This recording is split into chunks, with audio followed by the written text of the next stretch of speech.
You've got to tick the patience. Scott-a-doodle-doodle-doo. Years ago, my sketch comedy partner Nate and I were trying to promote this big show we were doing. And so I went down to Kiss 108 to meet with the producer of the Maddie in the Morning show to see if one or both of us could get on the show and talk about our comedy. And so I went down there, I got a meeting with them, and it was like noontime. So these people have been up since like 4 in the morning. And this was the end of their day, and now I'm trying to pitch myself to them to get on there. And it was so awkward and terrible that I was glad that it happened. And it was weird because I met them in this tiny, weird little like hallway of a room that was like at a 90-degree angle. So it was just very awkward trying to talk to two people, and they were each at the end of like this L-shaped room. So it was just very unsettling. And the best way to tell the story is just to tell you the conversation that took place because it was beautiful. So I sit down in front of the producer, this lady, and she goes, "Right, hi. Just before we begin, I want you to know we typically don't have unknowns on the show. But why don't you tell me about yourself?" And so I'm kind of taken aback, and I go, "Oh, well, I didn't realize that. My name is Chris Coxen, and I do comedy." And she goes, "Oh, really? Like stand-up comedy?" And I go, "No, not stand-up comedy. It's more sketch comedy in characters." And she goes, "Oh, well, just to let you know, we typically don't have that kind of comedy on Maddie in the Morning show. Well, why don't you tell me about your characters?" And I go, "Oh, well, didn't know that.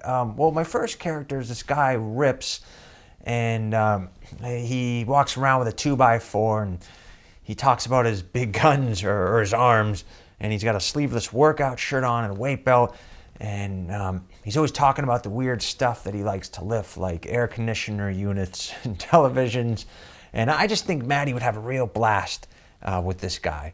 And yeah, I actually have a DVD of him if you want to look at him. And she goes, "All set with the DVD."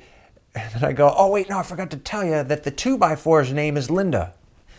And she goes, "That's great. What else you got?"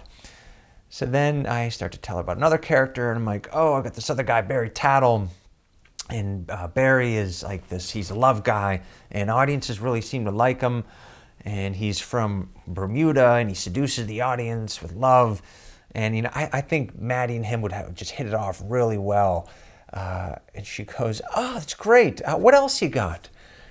And now I'm trying to run out of things, and I go, "Oh, well, I do have this other character, but I mean, you probably wouldn't be interested in him, and but I mean, I can tell you about him anyways. His name's Future Queer, and he just tells people that the future's gay, and that's pretty much it." And there's a pause. She thinks about it. She goes, "Let's see it." And I go, what do you mean?" She goes, "Yeah, let's see it right now." And so I'm like, "All right, I don't know if this would work, but..." So then I stand up and I start being future queer, and I'm like, "Oh, this is future queer. I'm from the future, and the future is gay. And everything of the future is gay. Doctors, steelworkers, landlords, touchdowns, all gay. I come from the year 2912 when the world is ruled by Lord Fabergé. He rules the world with a pink fist and gorgeous thighs." And that's pretty much it. And so, again, she pauses, and she's like, "Yeah, I just don't think that's going to work out on the show. You see, we like to have people more like Dane Cook and Gary Gulman in the show. People that can work their material into the show and comment on current culture in a funny way.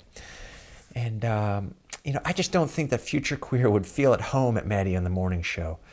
And then I'm like, "Oh, well, it's usually funnier when you see it because, he's got this whole funny outfit, and, it's pretty funny, and I can actually run to my car to get the funny wig that I wear." And she goes, Chris, this is radio, so they're not going to be able to see the funny outfit. And, I'd love to have you on the show, but I have to watch out what's best for the show. That's my job. But I want to thank you for coming down, and good luck with the show. Security will lead you out. And I'm like, oh, all right, well, thanks. I hope you can make the show. And she's like, what? Oh, right, yeah, the show. That's, yeah. And I'm like, okay, see ya, bye. And, yeah, that was that. It was just glorious.